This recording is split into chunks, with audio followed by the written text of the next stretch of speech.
It really comes down to management of our natural resources. And so when it comes to conservation officers, for example, that are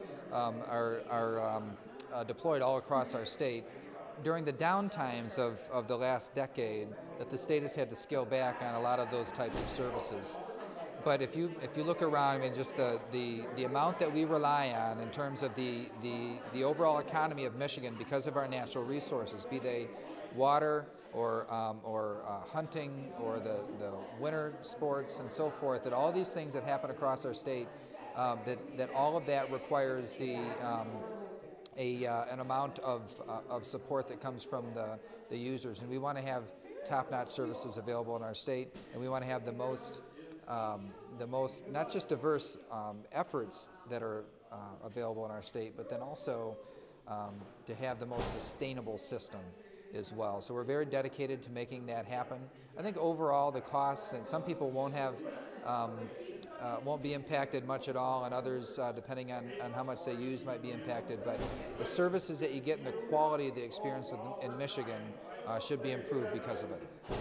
One of the things I thought was interesting was that he said that universities can't raise tuition more than 3.75%, which is interesting to me because it seems like every year I do stories on tuition rising. I did one on Michigan Tech, I did one on NMU.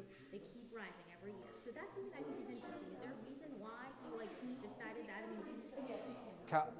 College education, university education is just too expensive. It's getting out of the reach of too many people.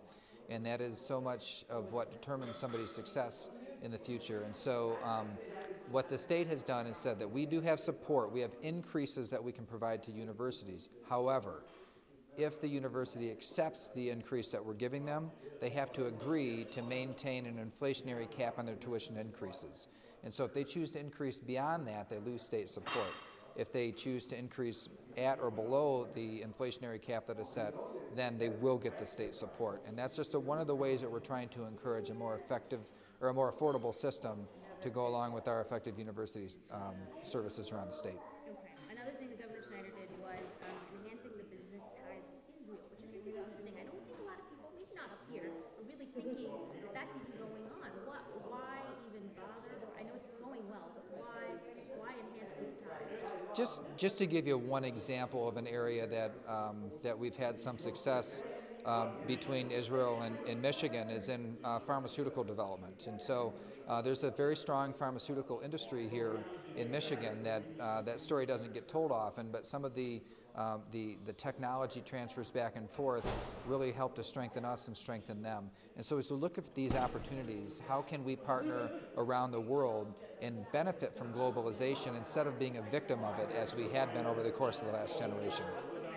Last question, I promise. We just did a story last week on the privatization of prison food in Alger County. A lot of people were not too happy with that. They were saying that it kind of pushes out local businesses who could be providing for that. Is that the best way? Is that the best way to do things as far as privatizing prison food and things like that?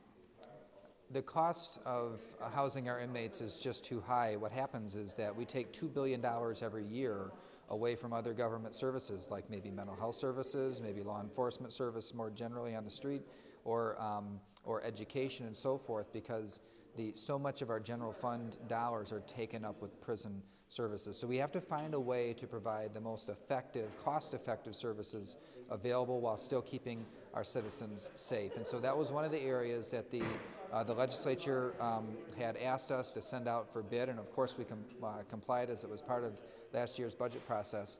But what happened was the overall savings for that population of people was substantial enough to meet the criteria to privatize the service. For our part, we're not for or against privatization. We want the best value for the dollar for our taxpayer.